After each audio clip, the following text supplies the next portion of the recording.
School के management का काम है कि वो होमवर्क कम से कम कंट्रोल्ड वे में जाना चाहिए, और पेरेंट के ऊपर ये जब बनता है कि वो ट्यूशन के चक्कर में ना रहें जब तक कि बच्चे बहुत हायर क्लासेस में नहीं जाते हैं, और उसकी आवश्यकता है। क्लास में अलर्ट रहेंगे, शाम को रिवीजन करेंगे तो उनका काम चलता रहेगा।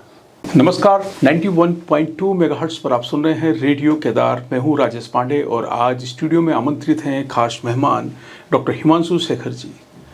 डॉक्टर हिमांशु शेखर जी वर्षों से एजुकेशन फील्ड से जुड़े हुए हैं और आपका एक व्यापक अनुभव है शिक्षा के क्षेत्र में। सर, आपका स्वागत है रेडियो केदार। नमस्कार राजेश जी, और नमस्कार आपके श्रोतागण जो रेडियो केदार के अभी सुन रहे हैं। सर, अक्सर देखा गया है कि बच्चे क्लासरूम में रुचि नहीं लेते हैं। उनका पढ़ाई से लगता है कि कई बार मन बहुत ऊब चुका होता है। तो वो कौन से तरीके हैं एक शिक्षक के लिए, क्योंकि शिक्षक के सामने एक बड़ी चुनौती भी बना है कि बच्चों को किस तरह से मैनेज करें और अपनी बात, अपना जो लेसन है वो उन तक पहुंचा सके।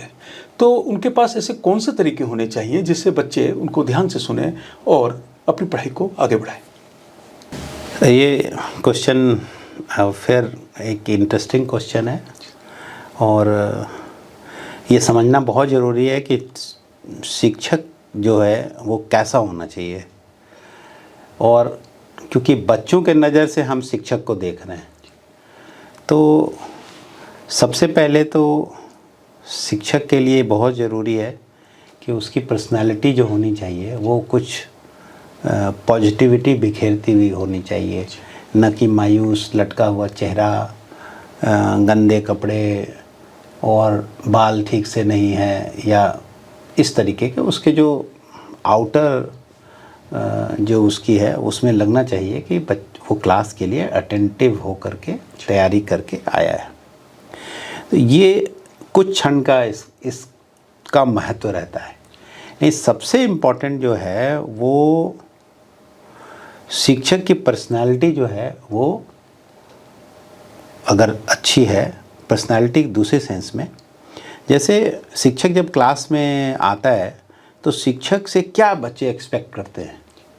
पहली चीज़, अगर शिक्षक, कोई भी शिक्षक जो है उसके पास नॉलेज तो होना ही चाहिए, और जब नॉलेज नहीं है या जिस टॉपिक पे वो पढ़ाने जा रहा है उसमें वो बिल्कुल तैयार नहीं है या कुछ भी कमी है, तो ये मान के चलिए कि बच्चे उसको एक्सेप्ट नहीं करने जा रहे हैं। बच्चों से अगर आप रिस्पेक्ट कमांड करना चाहते हैं, रिस्पेक्ट चाहते हैं कि आप बच्चे रिस्पेक्ट करें, तो आपको अपने नॉलेज को पहले स्ट्रॉन्ग करना पड़ेगा। क्यों? क्योंकि बच्चों के दिमाग में सबसे पहले होता है कि शिक्षक जो है वो उसके पास नॉलेज है, तभी तो हमको पढ़ाने आया है, कुछ देने आया है या कुछ करने आया है, देना, और ऐसा सोचते हैं। दूसरी बात कि बच्चों के दिमाग में एक चीज़ ज़रूर होनी चाहिए कि ये शिक्षक हमारा वेल विशर है। अगर वो ये सोचता है कि हमारा वेल विशर नहीं है तो बच्चे उसको एक्सेप्ट नहीं करेंगे। और तीसरा पॉइंट, बच्चों के दिमाग में ये होना चाहिए कि टीचर जो है वो हमारे किसी भी प्रॉब्लम को लेके जब हम उसके पास जाते हैं तो उसके पास कुछ न कुछ हमारे लिए सॉल्यूशन है।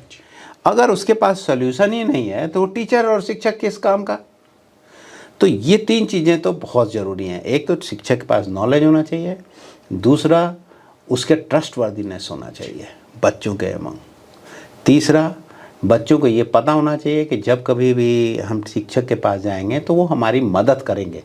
अगर वो इस तरीके से टीचर रिलायबल नहीं है, मदद नहीं करता है टाइम पे, या उसको करता है तो बच्चे इस वक्त के साथ उसको रिजेक्ट कर देंगे, और उसकी पढ़ाई हुई चीज़ क्लासरूम में जो वो इम्पार्ट करना चाहता है वो बच्चों तक नहीं पहुंचेगी। तो ये तो एक शिक्षक के ट्रेड्स बहुत ज़रूरी हैं जी क्लासरूम सेटअप में।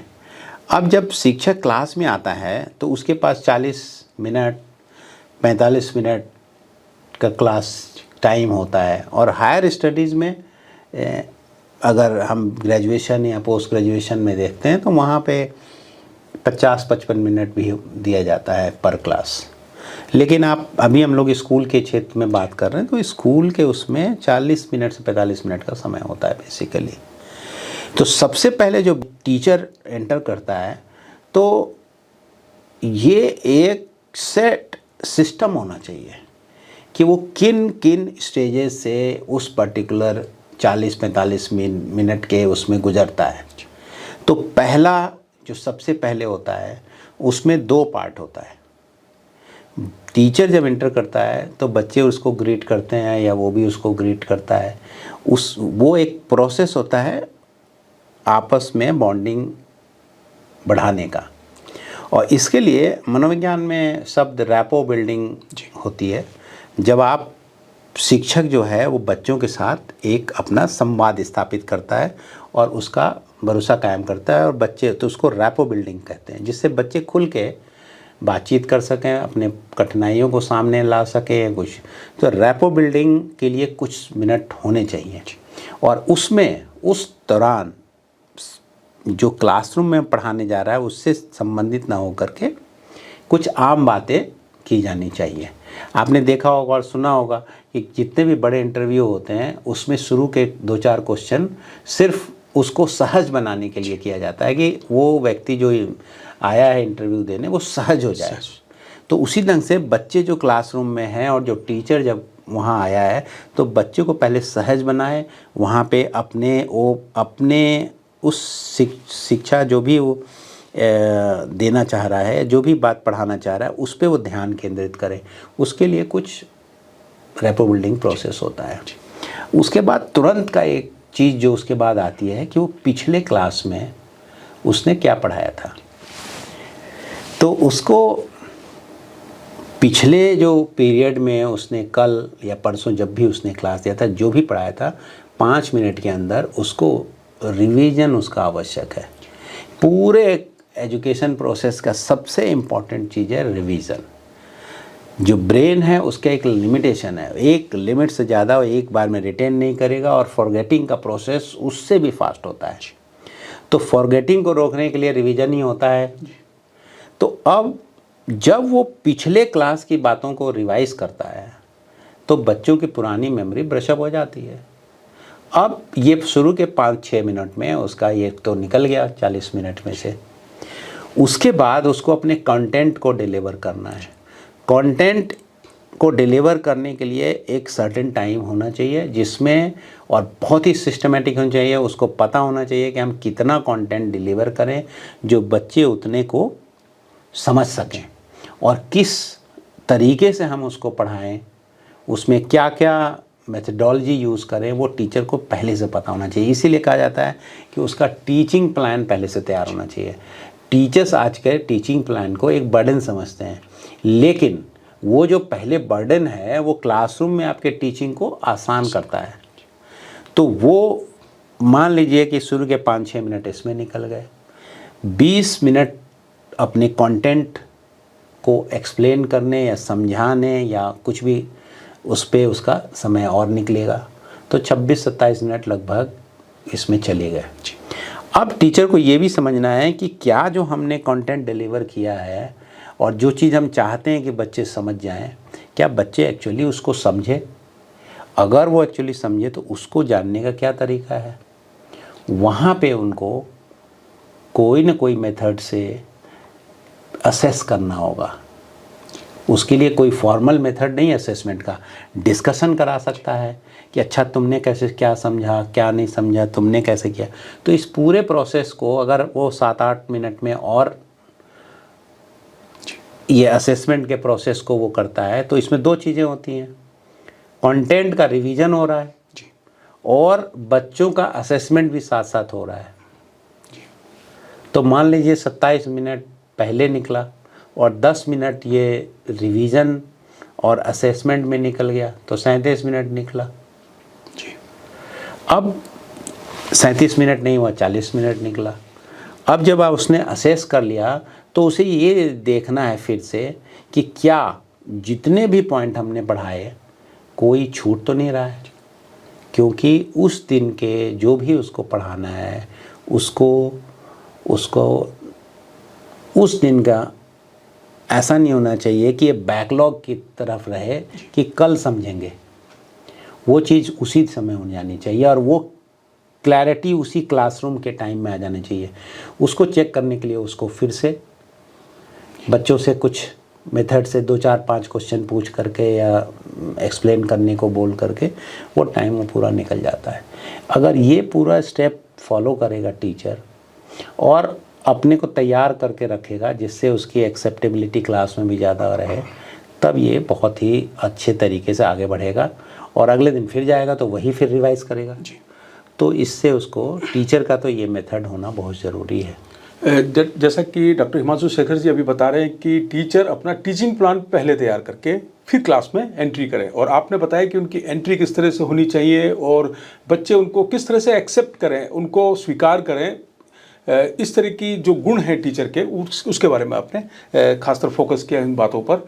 सर, मैं आपसे जानना चाहूँगा कि क्लास में लगभग 30 से ज़्यादा बच्चे होते हैं और हर बच्चा अलग अलग क्षमताओं का होता है। टीचर का एक जो प्लान है, टीचिंग प्लान जिसकी हम बात कर रहे हैं, और हम ये भी बता रहे हैं कि 10 मिनट 5 मिनट ये इस तरह से अपने काम को, अपने टाइम को बांटें, तो क्या कोई चैलेंज भी सामने आते हैं सर? क्या आपने कभी टीचर से लगातार आपकी बात होती रहती है, तो किस तरह के चैलेंज टीचर के सामने आते हैं? देखिए, टीचर के लिए तो चैलेंजेस तो उसके पूरा प्रोफेशन ही चैलेंजेस है, बड़ा से बड़ा पड़ा है।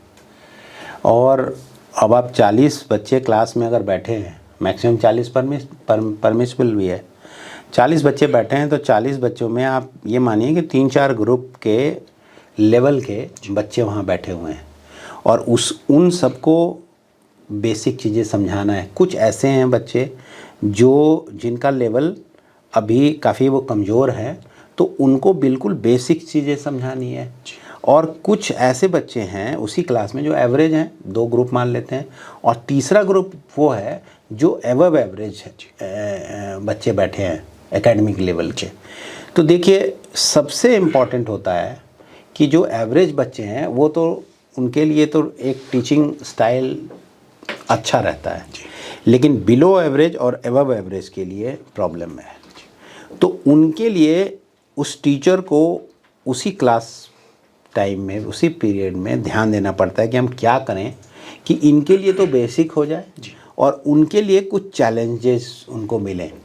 क्योंकि जो गिफ्टेड चिल्ड्रन होते हैं, जिनको कहा जाता है कि पढ़ने में बहुत ही अच्छे बच्चे हैं, कुछ भी बताओ तो वो तुरंत समझ लेते हैं और उनकी ग्रास्प करने की क्षमता बहुत ज़्यादा है।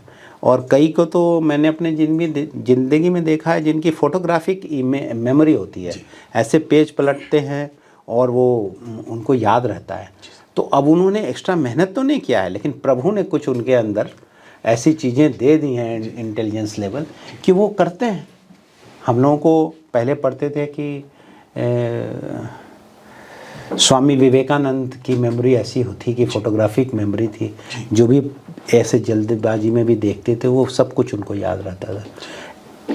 ऐसे बच्चे आज भी हैं मौजूद, जो अनेक हैं जो पढ़ने में एवरेज से ऊपर होते हैं।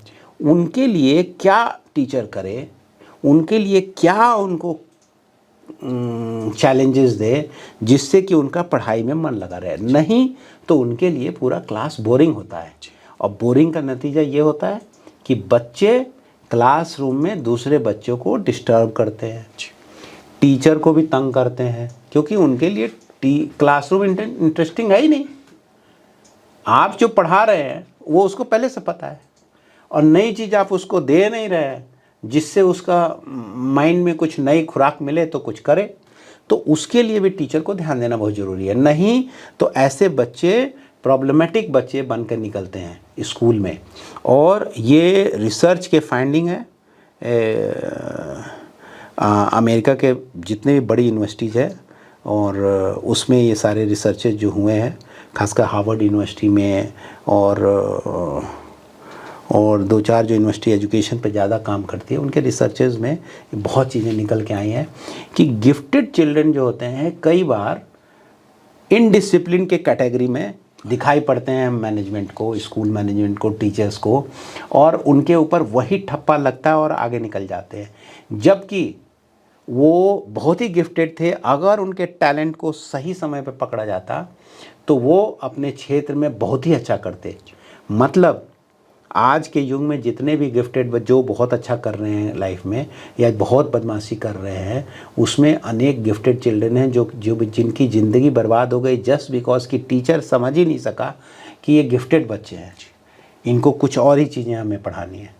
तो ये चैलेंज तो टीचर के पास है, और ये चैलेंज इसलिए है कि स्कूल सिस्टम जो है वो कॉमर्शियल हो चला है, उसको उतने बच्चों की इतने बच्चों को एक साथ पढ़ाना है, तो इसलिए ये प्रॉब्लम बरकरार है। और ख़ासकर गिफ्टेड चिल्ड्रन और जो ऐसे प्रॉब्लमेटिक चिल्ड्रन है उसके ऊपर हम लोग फिर कभी बात करते हैं। सर अक्सर ये देखा जाता है कि जब टीचर बच्चों के साथ एक अच्छे कम्युनिकेशन के लिए, बेहतर कम्युनिकेशन के लिए जब रिलेशनशिप बिल्ड करने चाहते हैं, वो चाहते हैं कि बच्चों के साथ उनका एक मित्रतापूर्ण व्यवहार रहे, पर कई बार बच्चे उसकी लिबर्टी ले लेते हैं। तो ऐसी स्थिति में टीचर को कितना सचेत रहना होता है? देखिए, लिबर्टी लेने की जो प्रक्रिया है ये बड़ा नेचुरल है बच्चों के अंदर। उनको लगेगा कि कोई टीचर फ्रेंडली है या कुछ है तो हम कुछ ऐसी बातें कर लें जिससे कि दोस्ताना रवैया हमारा हो जाए। इसके लिए टीचर को अवेयर होना बहुत ज़रूरी है, अलर्ट रहना बहुत ज़रूरी है। और सबसे पहले एक चीज़ टीचर को ध्यान रखना है कि उनका रिश्ता एक शिक्षक और एक छात्र का है, न कि दोस्ती का रिश्ता है। उनको बच्चों के प्रति कंपैशनेट रहना है, लेकिन उनसे उस तरीके का फ्रेंडली नहीं होना है कि वो किसी और टीचर के आके शिकायत करें, वो किसी और बातों की गॉसिप करें, या कुछ ऐसे टॉपिक तक या कुछ बात कर पाएँ जो रेलिवेंट नहीं है स्कूल सिस्टम के लेवल पर। जैसे कई बार बहुत ही ज़्यादा पर्सनल लेवल पे बातचीत करते हैं या टीचर पर्सनल बातें बच्चों को बताते हैं, ये चीज़ें भी शिकायतें आती हैं स्कूल लेवल पे। तो ऐसा बिल्कुल नहीं होना चाहिए। और जो टीचर ऐसा करते हैं तो वो टीचर होने का जो उनका बेसिक जो प्री रिक्विजिट है, क्राइटेरिया है कि आपको नहीं करना है, वो उसको क्रॉस करते हैं लाइन को, और इसका भुगतान भी उनको ही करना पड़ता है। अगर आप ओवर फ्रेंडली होंगे, एक दिन बच्चे आपकी बेइज्जती करेंगे। आज एक के साथ आप करेंगे तो दूसरा आपके साथ करेगा, फिर आपकी शिकायत ही 10 जगह होगी और वो गड़बड़ है। तो टीचर को तो बस उनका रिश्ता शिक्षा से संबंधित है और उसी चीज़ों को देखना है। लेकिन अब जैसे टीचर क्लासरूम में बच्चों के साथ इंटरेक्ट कर रहा है, तो टीचर जब इंटरेक्ट करता है तो ये नहीं कि हम कंटेंट लेके गए हैं और हमें लग रहा है पढ़ाने के दौरान लगता है कि कोई बच्चा जो आए दिन बहुत ही नॉर्मल था, इधर उसके बिहेवियर में कुछ चेंजेस दिख रहे हैं, उसके पर्सनालिटी में कुछ चेंज दिखे, या कुछ वो उदास दिखाई पड़ रहा है बहुत अच्छा इस तरीके से, तो उसको ऐसे बच्चे को वो चिन्हित करके स्कूल मैनेजमेंट तक इसकी बात पहुंचा सकते हैं। क्योंकि इसके पीछे कोई भी कारण हो सकता है कि कोई बहुत ही बड़ा कारण उस बच्चे को परेशान कर रहा है और वो कहीं अपनी बात बोल नहीं पा रहा है। तो टीचर को उस बात को समझना है और कोशिश करना है कि क्या बच्चों को से वो समझे, और जैसे ही लगे टीचर को कि ये कोई सीरियस बात है तो तुरंत स्कूल काउंसलर और स्कूल मैनेजमेंट को इसको सूचना देनी चाहिए। अब ऐसा भी नहीं होना चाहिए क्लास में गए क्योंकि हम सीरियस टीचर हैं तो हम कुछ नहीं करेंगे, और क्लास में कोई 2 बच्चा जो है वो किसी मेंटल वेलबींग के अनवेल है, कुछ और उसको सपोर्ट की ज़रूरत है, तो वैसे को काउंसलर तक, स्कूल मैनेजमेंट तक बात ले जानी चाहिए उनको। और क्लास में अलर्ट रहना चाहिए कि हमें ओवर फ्रेंडली नहीं होना है। हाँ, इस क्लास में भय का माहौल ना हो। भय का माहौल तो बिल्कुल नहीं होना चाहिए, और ये भय का माहौल आवश्यक ही नहीं है पढ़ाने के लिए। ये एक बहुत ही बिजनेस रिलेशनशिप है कि आपको कुछ सीखना है, हमें उसमें एक सहायक है। जो उस आपके सीखने की प्रक्रिया में हम आपके सामने कुछ आपकी मदद कर रहे हैं। तो इसमें दोस्ताना रवैया की कोई ज़रूरत ही नहीं है। लेकिन हाँ, कंपैशनेट होना चाहिए, उसके परेशानी को समझना चाहिए, उसके कोई टैलेंट है, कोई ख़ास बात है तो उसको मदद करनी चाहिए। वो सब चीज़ें टीचर को करनी चाहिए। कुल मिलाकर क्लास का वातावरण ऐसा होना चाहिए कि बच्चे अपनी समस्या तक टीचर को बता सके और बिना किसी भय के। तो भय का माहौल नहीं होना चाहिए, पर मित्रतापूर्ण माहौल भी इतना नहीं होना चाहिए कि बच्चे लिबर्टी ले सकें। हाँ बिल्कुल, अनेक ऐसे इश्यूज़ होते हैं बच्चों के जो टीचर इनकेपेबल होता है उसको हैंडल करने का। इसलिए टीचर को वहाँ घुसने की भी ज़रूरत नहीं चाहिए। उसका काम इतना ही है कि उस बच्चे को स्कूल काउंसलर तक पहुँचाए। जो काउंसलर होता है वो ट्रेंड होता है इस चीज़ के लिए कि ऐसी तरह के इश्यूज़ जो हैं, फैमिली से रिलेटेड कोई पर्सनल इशू जो उसको परेशान कर रहे हैं, उसको हैंडल कर सके। टीचर के पास ना तो समय है और ना वो टेक्निकली क्वालिफाइड है उस काम को करने के लिए। तो टीचर को अपने लिमिटेशन को भी समझना पड़ेगा। कई बार टीचर जो होता है यही गलती कर बैठते हैं कि खुद ही ऐसे इश्यूज़ को सॉर्ट आउट करने की कोशिश करते हैं और उसको और ख़राब कर देते हैं। अभी हम मुलाकात कर रहे हैं डॉक्टर हिमांशु शेखर जी से। आप एजुकेशनिस्ट हैं और एजुकेशन के फील्ड में जो जो गतिविधियां होती हैं उन पर आप प्रकाश डाल रहे हैं। सर, मैं आपसे जानना चाहूँगा कि क्लासरूम की हम बात कर रहे हैं, एक शिक्षक की हम बात कर रहे हैं। कई बार सर ये भी सुनने को और देखने को मिलता है कि टीचर्स का ध्यान ट्यूशन पर ज़्यादा होता है और वो जो ट्यूशन है वो बाहर का सब्जेक्ट है, क्लासरूम से बाहर का सब्जेक्ट है, पर उसकी जो प्रतिक्रिया है, उसका जो आउटपुट है वो क्लासरूम में दिखाई देता है। देखिए, ट्यूशन जो है ना, वो अकेले में वो रोग नहीं है।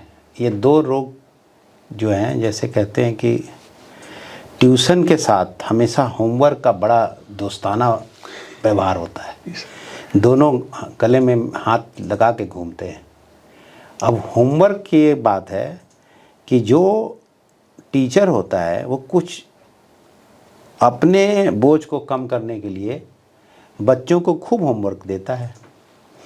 उसके पीछे उसका इंटेंशन होता है कि घर में जाकर होमवर्क तो कर नहीं पाएगा। अब पेरेंट जो हैं वो प्रेशर में आएंगे क्योंकि वो भी होमवर्क नहीं करा पाएंगे और होमवर्क इतना ज़्यादा होता है कि कई बार देखने को मिलता है कि रात 10 बजे तक बच्चे होमवर्क ही कर रहे हैं, क्योंकि सभी का तो स्पीड एक जैसा होता नहीं है। तो जो एवरेज बच्चे हैं उनको काफ़ी समय लग जाता है होमवर्क करने के लिए।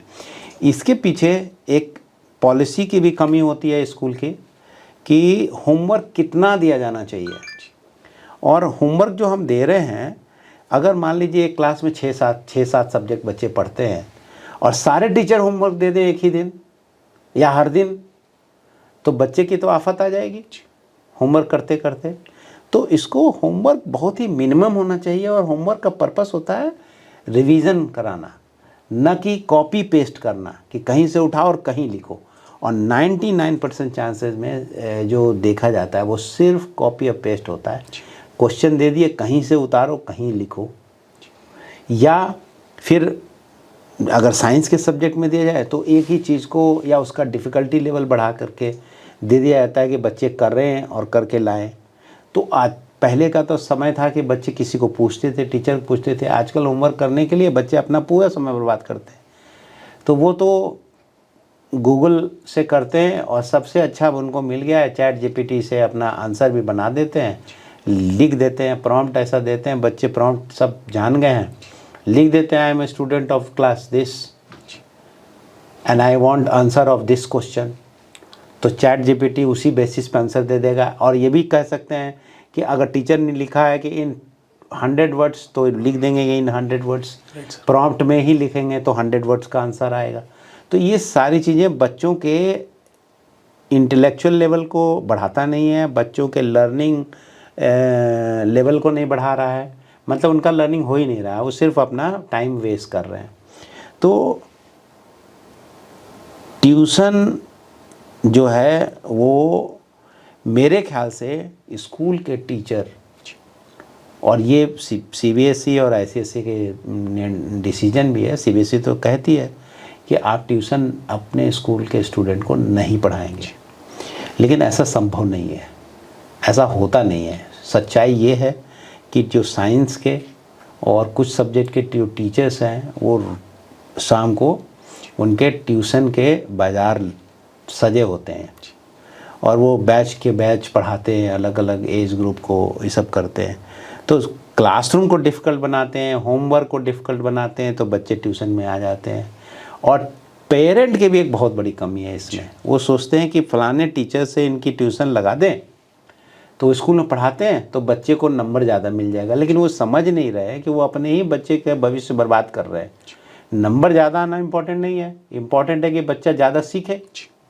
तो यहाँ पे पेरेंट का भी होता है कि नहीं ट्यूशन हमको उन्हीं से पढ़ाना है, इससे पढ़ाना है, और ट्यूशन पे ज़रूर बच्चों को भेजते हैं। तो ट्यूशन तो बिल्कुल नहीं होना चाहिए, और ट्यूशन अगर कंट्रोल करना है तो होमवर्क को बिल्कुल कंट्रोल करना है। जैसा कि सर किसी क्लास के कुछ बच्चे अगर अपने उस टीचर से ट्यूशन पढ़ रहे हैं जो उनको क्लास में पढ़ाते हैं, और कुछ बच्चे ऐसे हैं जो ट्यूशन नहीं पढ़ते, तो क्या क्लासरूम में जो बच्चे ट्यूशन नहीं पढ़ते उन पर क्या वो बच्चे हावी रहते हैं जो ट्यूशन पढ़ते हैं?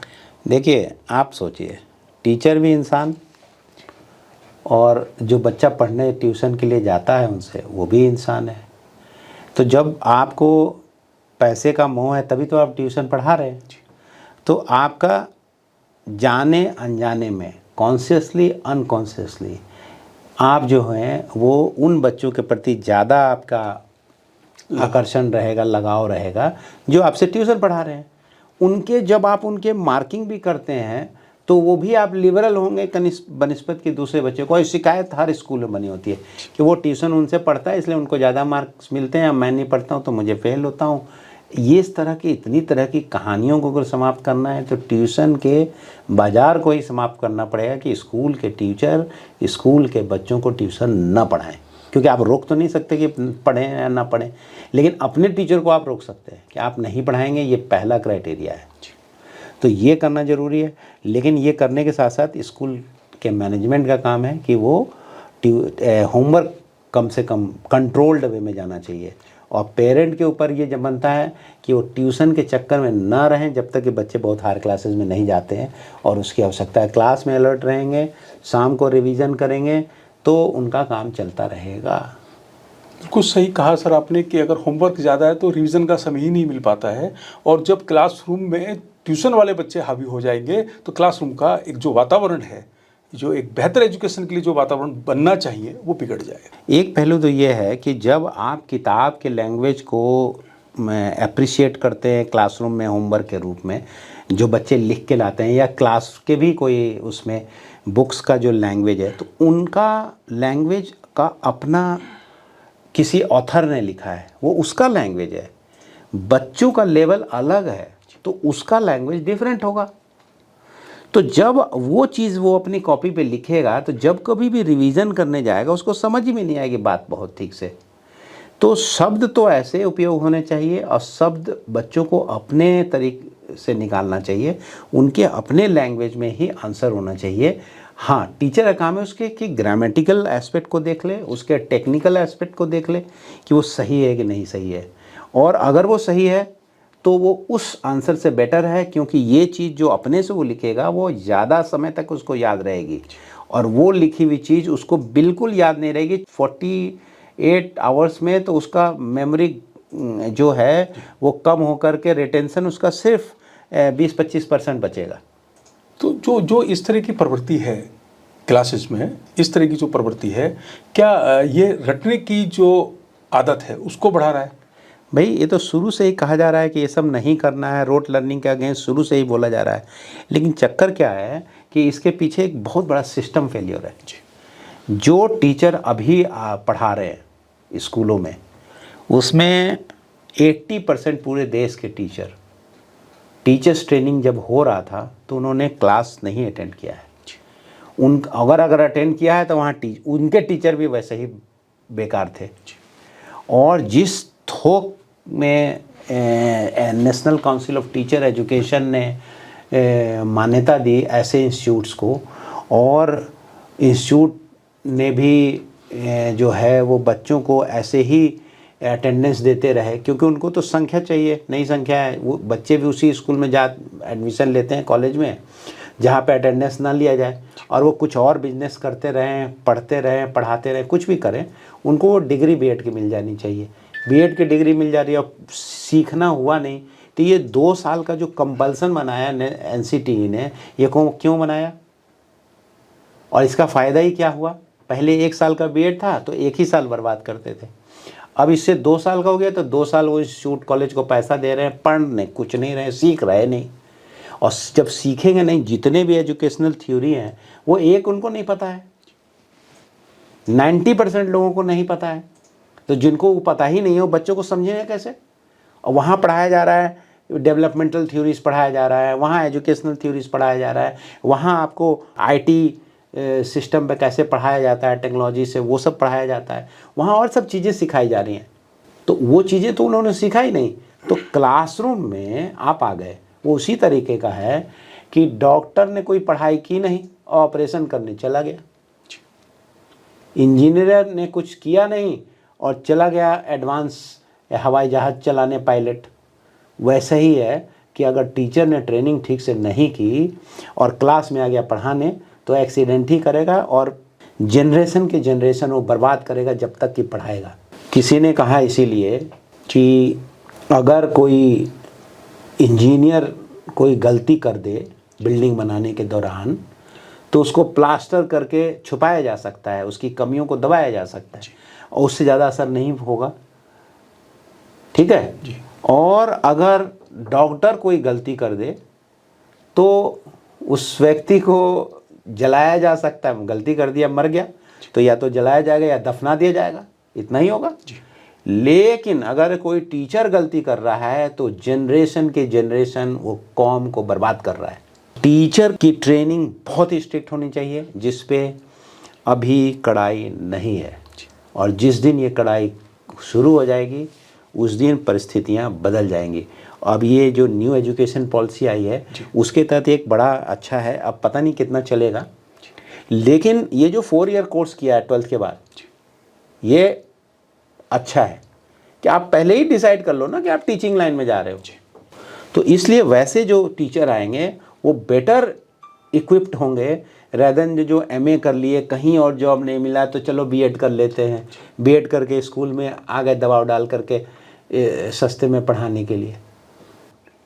अब इसको कम करने के लिए तो कुछ पॉलिसी ही बनेगी ना, पॉलिसी बने। अब मान लीजिए कोई स्कूल, जैसे हम लोग देख रहे हैं, साल साल बार आप एडवर्टीजमेंट करते हैं स्कूल वाले, उनको एक अच्छे टीचर नहीं मिलते हैं, एक अच्छा टीचर उस सब्जेक्ट का नहीं मिलता है। और सोशल स्टडीज़ पूरे देश में टीचर्स की भयंकर कमी है, और सभी लोग आर्ट्स पढ़ भी रहे हैं और एक पढ़ाने लायक भी नहीं है। तो ये कमी कैसे दूर होगी? इस पे रिसर्च कौन कर रहा है, इस पे गवर्नमेंट का क्या नज़र है और किस तरीके से प्रॉब्लम दूर करेगी? स्कूल वाले तो भाई उनको टीचर चाहिए, नहीं मिलेगा एक्स, नहीं मिलेगा वाई, वाई नहीं मिलेगा तो कचरा, किसी न किसी को तो रखेगा, उसको टीचर दिखाना है। अभी सरकार ने कह दिया कि नहीं टीईटी पास करो जी, 5 बार करके टीईटी पास करो, और छठे दिन फिर जो भी भूल गए और उसके बाद ज़िंदगी भर उसकी आवश्यकता नहीं है। तो ऐसे सिस्टम बनाने का क्या फ़ायदा जो फॉलो ना हो रहा हो? हाँ, अगर टीईटी बना ही दे तो कहते ना कि हर 3 साल में करो जी। इसको अपने इस लाइसेंस को जारी रखना है तो हर 3 साल में पास करना पड़ेगा, बिल्कुल अपडेट रहना पड़ेगा।